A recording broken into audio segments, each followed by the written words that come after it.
नमस्कार। आज हम डिस्कस करेंगे HPSSC का प्रीवियस पेपर। और HPSSC का ये जो प्रीवियस पेपर है इसका हम हिस्ट्री का सेक्शन जो है वो सबसे पहले डिस्कस करेंगे, ताकि आपको जो है आपके आने वाले एग्जाम्स जो है हेल्प मिल सके। तो इससे पहले हमने पिछले कल HPGK का सेक्शन डिस्कस किया था, उससे पिछले कल हमने इंडिया जीके भी डिस्कस की, जहाँ पर हमने जियोग्राफी से जो था वो स्टार्ट किया था। क्वेश्चन नंबर 40 से अभी हम स्टार्ट करेंगे। बोलते हैं, whose army did Alexander confront on the bank of river Jhelum. तो बोलते हैं, झेलम नदी के तट पर सिकंदर ने किसकी सेना से युद्ध किया था। ये जो सिकंदर था, सिकंदर ने जो था वो झेलम नदी के तट पर जो था वो युद्ध किया था, और ये युद्ध जो था वो राजा पोरस के साथ किया गया था। पोरस, इसका ऑप्शन डी जो है वो सही आंसर हो जाएगा। अब राजा पोरस के साथ सिकंदर ने जो था वो युद्ध किया था। सिकंदर के बारे में जानिए।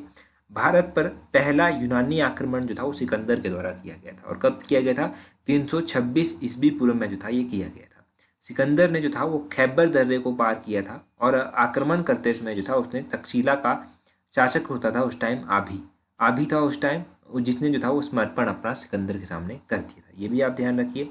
उसके बाद क्या हुआ? उसके बाद सबसे प्रसिद्ध जो युद्ध हुआ इसका, वो हुआ झेलम नदी के तट पर राजा पोरस के साथ। राजा पोरस के साथ जो ये युद्ध हुआ, इसको वितस्तता का युद्ध भी कहा जाता है। वितस्तता का युद्ध भी इसको कहते हैं, ये भी आपने याद रखना है। और इस युद्ध में जो था वो पोरस जो था वो इसकी हार हुई थी। पोरस की हार हुई थी, ये आपको पता होना चाहिए। तो ये सारे इंपॉर्टेंट क्वेश्चन हमने यहाँ से जाने। सिकंदर के बारे में, इसने कब आक्रमण किया था वो भी आप ध्यान रखिएगा। पहला यूनानी आक्रमण कब हुआ था भारत पर, ये सब ध्यान रखिए यहाँ से। 41 नंबर क्वेश्चन देखिए। बोलते हैं, टू विच गणराज्य गौतम बुद्धा बिलोंग। तो गौतम बुद्धा जो था वो किस गणराज्य से संबंध रखते थे? अगर हम बात करें गौतम बुद्ध की, गौतम बुद्ध जो था वो किस गणराज्य से संबंध रखते थे? ये शाक्य ऑप्शन बी जो है वो सही आंसर है। शाक्य गणराज्य से जो था वो संबंध रखते थे। अब देखो गौतम बुद्ध के बारे में आप जानिए। गौतम बुद्ध का जन्म कब हुआ था? 563 ईस्वी पूर्व जो था वो गौतम बुद्ध का जन्म हुआ था। हुआ कहाँ पर था? लुम्बिनी में जो था वो इनका जन्म हुआ था। कहा जाता है कि जब गौतम बुद्ध का जन्म हुआ था तो दो ब्राह्मण थे, जिन एक का नाम था कालदेव और दूसरे का नाम था कौंडिन्य। ये दो ब्राह्मण थे, कौंडिन्य और कालदेव। इन्होंने भविष्यवाणी की थी कि ये बालक जो है बहुत ही चक्रवर्ती राजा या फिर बहुत ही बड़ा सन्यासी जो है वो बनेगा। तो ये भविष्यवाणी जो था वो गौतम बुद्ध के जन्म पर की गई थी। अगर गौतम बुद्ध के जन्म के बाद हम बात करेंगे क्या, तो इनका बचपन का नाम सिद्धार्थ हुआ करता था, ये भी आपने ध्यान रखना है। इनकी मृत्यु कहाँ पर हुई थी? इनकी मृत्यु जो था वो कुशीनगर में हुई थी, ये भी ध्यान रखना है। तो ये सारे इंपॉर्टेंट क्वेश्चन हैं गौतम बुद्ध के बारे में, खासकर ये किस गणराज्य से संबंध रखते थे। रिपीट नहीं हुआ है ये क्वेश्चन, अभी फर्स्ट टाइम ही पूछा गया है जहाँ तक मुझे पता है। हो सकता है आने वाले किसी न किसी एग्जाम में ज़रूर आपसे फिर से पूछा जाए। बाकी आपको पता है कि बुद्ध जो संगीतियाँ थी, बौद्ध संगीतियाँ थी, 4 बौद्ध संगीतियाँ रह चुकी हैं। पहली बौद्ध संगीति थी जो सप्तपर्णी गुफा में हुई थी, दूसरी बौद्ध संगीति वैशाली में हुई थी, तीसरी बौद्ध संगीति पाटलिपुत्र में हुई थी, और चौथी बौद्ध संगीति जो था वो कुंडलवन में हुई थी। तो ये सब आपने ध्यान रखना है। 42 क्वेश्चन देखिए। बोलते हैं, which school of Indian art is also known as the Greek Roman Buddhist art. तो भारतीय कला की कौन सी शैली जो है वो ग्रीक रोमन बुद्ध कला के रूप में जानी जाती है? देखो अगर हम बात करें भारतीय कला की कि ऐसी कौन सी शैली हुई जिसको ग्रीक रोमन बौद्ध कला भी कहते हैं, तो वो हुई गांधार। ऑप्शन सी जो है वो सही आंसर है। गांधार कला जो है वो इसको ग्रीक रोमन बुद्धिस्ट आर्ट भी कहा जाता है। अगर हम बात करें गंधारा स्कूल जो आर्ट थी, इसके बारे में, इस आर्ट के बारे में जाने, तो ये आर्ट जो थी वो कब डेवलप हुई थी? ये डेवलप हुई थी 1st सेंचुरी एडी में। पहली सेंचुरी एडी में जो था ये डेवलप हो गई थी। ये जो कुषाण शासक हुआ करता था जिसका नाम था कनिष्क के कार्यकाल के दौरान जो था वो मथुरा स्कूल एक पेंटिंग है, एक गंधार कला है, ये विद्यालय जो था काफ़ी विकसित हुए थे, ये भी आपने ध्यान रखना है। उसके बाद शक हो गया, कुषाण हो गया, इन दोनों ने जो था वो गंधार स्कूल के संरक्षण के रूप में जो था वो कार्य भी किया था। या फिर आप कह सकते हैं कि शक और कुषाण को जो है वो गंधार स्कूल के संरक्षक भी जो है वो कहा जाता है। अगर हम इसके एग्जाम्पल के बारे में बात करें कि गंधार कला के एग्जाम्पल आपको कहाँ पर देखने को मिलेंगे, तो अफगानिस्तान में जो बामियान बुद्ध है वो गंधार विचारधारा के एक अच्छे उदाहरण जो है वो माने जाते हैं। इनमें उपयोग की जाने वाली जो सामग्री थी उसमें मिट्टी हो गया, चूना हो गया, प्लास्टर हो गया, ये सब जो था इसमें इस्तेमाल किया जाता था। और गंधार कला में जो था वो संगमरमर का उपयोग नहीं होता था, ये ध्यान रखिएगा। टेराकोटा का उपयोग जो था वो मतलब श्योरिटी नहीं है कि ये होता था, शायद ही जो है वो कभी किया जाता हो इसमें, ये सब आपने ध्यान रखना है। इसके प्रमुख केंद्र कौन कौन से थे? बामरन हो गया, बेग्राम हो गया, तक्षशिला हो गया, जलालाबाद हो गया, ये सब जो था वो गंधार स्कूल के मुख्य सेंटर जो है वो माने जाते हैं। तो ये मैंने बेसिक्स आपको बताया ऐसी नॉलेज के लिए, एग्जाम में हो सकता है ना पूछे जाए इस तरह के क्वेश्चन।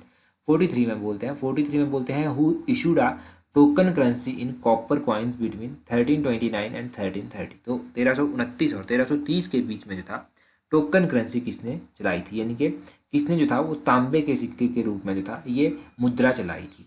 तो ये चलाई गई थी किसके द्वारा, मोहम्मद बिन तुगलक के द्वारा। ऑप्शन सी जो है वो सही है। मोहम्मद बिन तुगलक ने जो था वो 1329 और 1330 के बीच में जो था ये चलाई थी। अगर आप बात करेंगे तुगलक वंश की, तो मैं बहुत बार बताता हूँ आपको कि तुगलक वंश की स्थापना जो था वो गयासुद्दीन तुगलक के द्वारा की गई थी। और मोहम्मद बिन तुगलक के बारे में अगर हम बात करें तो मोहम्मद बिन तुगलक जो था वो 1325 में जो था वो सुल्तान बना था। और मोहम्मद बिन तुगलक के कार्यकाल के दौरान जो था वो एक इब्न बतूता एक यात्री था, इसने भी जो था वो विजिट किया था यहाँ पर। और मोहम्मद बिन तुगलक ने जो था वो अपनी राजधानी जो था वो दौलताबाद में भी स्थापित की थी। ये आप ध्यान रखिए मोहम्मद बिन तुगलक के बारे में बेसिक क्वेश्चन, बाकी ज़्यादा तो पूछा नहीं जाता, अलग अलग क्वेश्चन जो है वो पूछ लिए जाते हैं। टोकन करेंसी का मोस्ट इंपॉर्टेंट क्वेश्चन है, किसने इंट्रोड्यूस की थी ये। अगला क्वेश्चन देखते हैं हमारे पास क्या है। नेक्स्ट क्वेश्चन में बोलते हैं home did Akbar defeat in second battle of Panipat. Panipat की दूसरी लड़ाई में, पानीपत की जो दूसरी लड़ाई हुई थी उस लड़ाई में अकबर ने किसको हराया था। उस लड़ाई में अकबर के द्वारा जो था वो किसको हराया गया था, अकबर ने हेमू को हराया था। ऑप्शन बी हेमू जो है वो सही आंसर है। बहुत बार आपने पढ़ा है बैटल ऑफ पानीपत के बारे में। तो दूसरी पानीपत का जो युद्ध जो था वो कब हुआ था, 1556 में जो था ये हुआ था। 1556 में जो था ये दूसरा पानीपत का युद्ध हुआ था। अब 1556 में पानीपत का दूसरा युद्ध हुआ, किस किस के बीच में ये युद्ध हुआ था ये भी आपको पता होना चाहिए। तो ये बैरम खां, अकबर का जो नेतृत्व कर रहे थे वो बैरम खां कर रहे थे। और इस युद्ध में जो था दूसरी साइड जो थे, तो दूसरी साइड जो था वो मोहम्मद आदिल शाह सूर के वजीर जिनका नाम था सेनापति हेमू जो था वो लीड कर रहे थे। तो हेमू की जो था वो इस युद्ध में क्या हुआ था, हार हो गई थी। हेमू ने जो था, कहा जाता है कि हेमू जो था वो दिल्ली की गद्दी पर बैठने वाला अंतिम हिंदू भी था, ये कहा जाता है सिर्फ। तो ये आप हेमू के बारे में याद रखिए। सेकंड बैटल ऑफ पानीपत 1556 में हुई थी। और अकबर देखो अकबर की तरफ से बैरम खां लीड कर रहे थे, ये भी आप ध्यान रखिएगा। और भी अगर आप कुछ जानेंगे तो पानीपत का पहला युद्ध 1526 में हुआ था। 1526 में पानीपत का पहला युद्ध हुआ। पानीपत की तीसरी लड़ाई, 3 लड़ाइयाँ हुई हैं पानीपत की। 1761 में जो था वो तीसरे नंबर की ये लड़ाई हुई थी। तो ये अब तीनों लड़ाइयों के बारे में ध्यान रखिए। आगे बोलते हैं 45 नंबर क्वेश्चन है, बोलते हैं भक्ति cult spread in Maharashtra with the teaching of. तो भक्ति संप्रदाय जो था वो महाराष्ट्र में किसके उपदेशों से फैला हुआ था। देखो भक्ति संप्रदाय जो था, भक्ति सेक्ट जो था वो किसके उपदेशों से जो था वो महाराष्ट्र में फैला हुआ था। तो ये तुकाराम, ऑप्शन ए जो है वो सही आंसर है। तुकाराम के उपदेशों से जो था वो ये फैला हुआ था यहाँ पर। अगर देखो हम भक्ति संप्रदाय के बारे में बात करेंगे तो देखो भक्ति आंदोलन भी कहते हैं इसको। भक्ति आंदोलन जो था इसको 2 भागों में बांट दिया गया था, एक था निर्गुण भक्ति आंदोलन और दूसरा था सगुण भक्ति आंदोलन। अब निर्गुण भक्ति संत जो थे वो अलग थे, सगुण भक्ति संत जो था वो अलग थे। निर्गुण भक्ति संतों में कबीर आते थे, गुरु नानक आते थे, दादू आते थे, रविदास आते थे। और जो सगुण भक्ति संत थे इनमें शंकराचार्य आते थे, माधवाचार्य आते थे, निम्बाचार्य आते थे, रामानुज आते थे, रामानंद आते थे, तुलसीदास आते थे, सूरदास आते थे। और बाद में चलो महाराष्ट्र में भी जो था वो भक्ति आंदोलन हुआ। महाराष्ट्र में भक्ति आंदोलन जब हुआ था तो उसमें तुकाराम भी एक थे। तुकाराम के अलावा नामदेव हुआ करते थे, एकनाथ हुआ करते थे, रामदास हुआ करते थे, ये सब जो था यहाँ पर हुआ करते थे। अब महाराष्ट्र की बात आपने जान ली कि महाराष्ट्र में जो था वो तुकाराम ने इसको स्प्रेड किया था।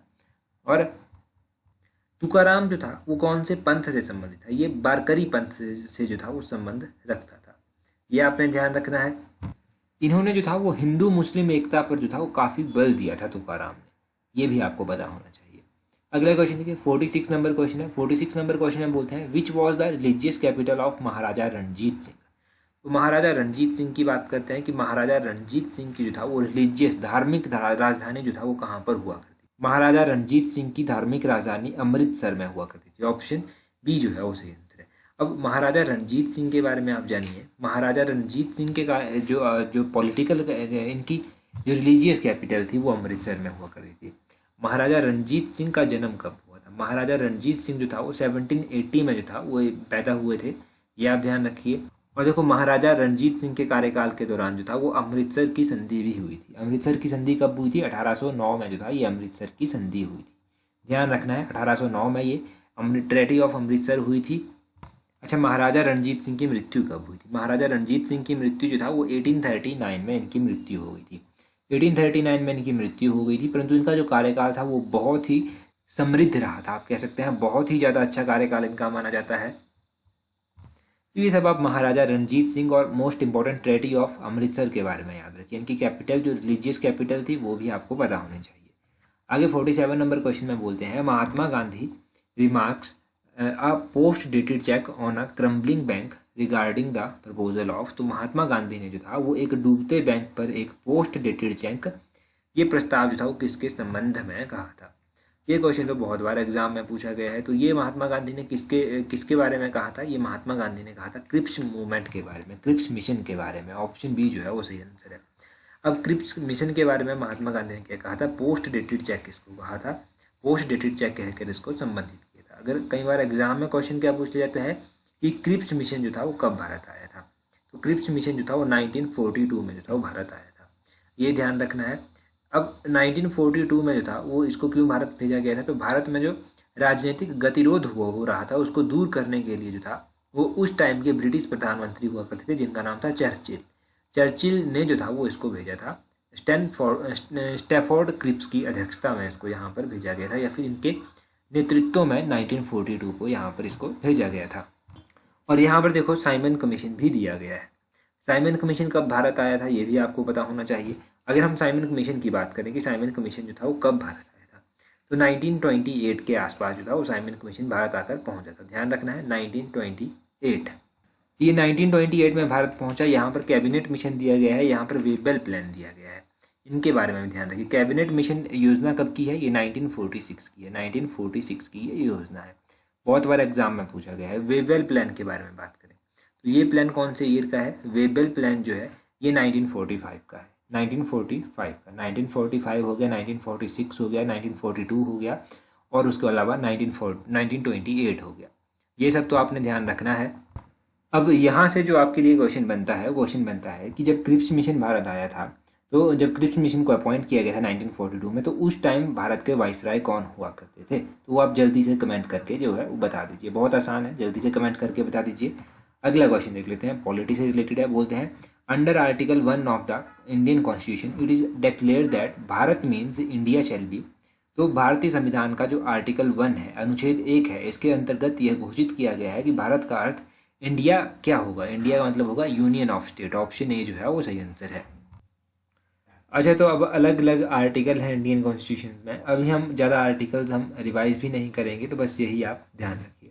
अगला क्वेश्चन भी देख लीजिए। अगले क्वेश्चन में बोलते हैं the secretary general of Lok Sabha is appointed by the, most important question है कि लोकसभा के जो सेक्रेटरी जनरल होते हैं वो किसके द्वारा जो है वो अपॉइंट किए जाते हैं। तो लोकसभा के सेक्रेटरी जनरल जो है वो अपॉइंट किए जाते हैं स्पीकर के द्वारा। अब speaker of Lok Sabha, option A जो है वो सही आंसर है। स्पीकर ऑफ लोकसभा जो है वो इनको अपॉइंट करता है। अच्छा, अभी ये भी आपके लिए करंट अफेयर का क्वेश्चन यहाँ से बन जाता है। नवंबर महीने में, नवंबर 2020 में जो था वो सेक्रेटरी जनरल को जो था वो अपॉइंट किया गया था, सेक्रेटरी जनरल ऑफ लोकसभा को। तो secretary general of Lok Sabha present time में कौन है, ये है उत्पल कुमार सिंह। उत्पल कुमार सिंह का नाम याद रखिएगा। ये जो है वो सेक्रेटरी जनरल है लोकसभा के प्रेजेंट टाइम में।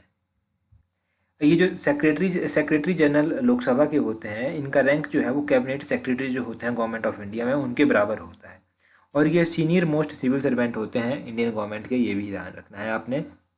और नवंबर महीने में किसको अपॉइंट किया गया था, यानी कि प्रेजेंट टाइम में कौन है, उत्पल कुमार सिंह, इनका नाम भी ध्यान रखिए।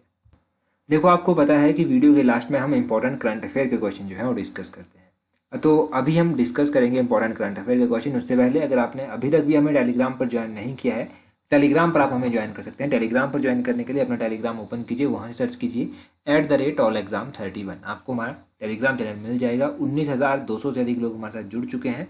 आप भी हमारे साथ जुड़ सकते हैं ताकि आपको भी जो है वो आने वाले हर एक एग्जाम में हेल्प मिल सके। अभी हम डिस्कस करेंगे अक्टूबर महीने की हम डिस्कस करेंगे। अक्टूबर 2021 के जो है हम इम्पोर्टेंट करंट अफेयर के क्वेश्चन जो है वो देखेंगे। तो अक्टूबर महीने में एक तो भारत पे एक फिनटेक कंपनी है, इसकी जो था वो चेयरमैन बनाया गया था। चेयरमैन किसको बनाया गया, रजनीश कुमार को जो था वो इसका चेयरमैन बनाया गया। अब रजनीश कुमार को इसका चेयरमैन बनाया गया। रजनीश कुमार कौन है, ये स्टेट बैंक ऑफ इंडिया के जो है वो पहले चीफ रह चुके हैं, इसीलिए ये मोस्ट इंपॉर्टेंट बन जाता है। जो भारत पे एक फिनटेक कंपनी है उसके चेयरमैन ध्यान रखिएगा कौन है, रजनीश कुमार इसके चेयरमैन हैं। और अक्टूबर महीने में ही जो था वो ग्लोबल हंगर इंडेक्स 2021 भी जो था वो लॉन्च किया गया।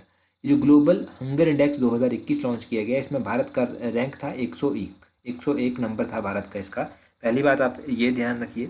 अब इसमें जो था वो टोटल कितनी कंट्रीज थी, 116 कंट्रीज जो था वो टोटल इसमें थी। ग्लोबल हंगर इंडेक्स जो था वो किसके द्वारा जो था वो तैयार किया गया था, तो इसको तैयार करने के लिए जो था एक आयरस कंपनी थी जिसका नाम था कंसर्न वर्ल्ड वाइड, और एक जर्मन बेस्ड कंपनी थी, जर्मन ऑर्गेनाइजेशन जिसका नाम था वेल्थ हंगर लाइफ। इन्होंने जो था वो इसको मिलकर तैयार किया। अब 2021 में भारत का रैंक रहा 101। इससे पहले 2020 में जो है वो भारत का रैंक 94 रह चुका है। तो 94 2020 में था, इस बार 101 रैंक जो था वो भारत का रहा है। तो ये सब इंपॉर्टेंट 2 करंट अफेयर के क्वेश्चन आप याद रखिए। हर वीडियो के एंड में हम इंपॉर्टेंट करंट अफेयर के 2 क्वेश्चन भी डिस्कस करते हैं, तो ये हमने डिस्कस कर लिए। बाकी टेलीग्राम का ध्यान रखिएगा, अगर अभी भी आपने ज्वाइन नहीं किया है इस तरह से सर्च करना @allexam31 मिल जाएगा आपको टेलीग्राम चैनल। तो आज की वीडियो में इतना ही काफ़ी है। So that's all for today. Thank you very much for watching and listening it very patiently.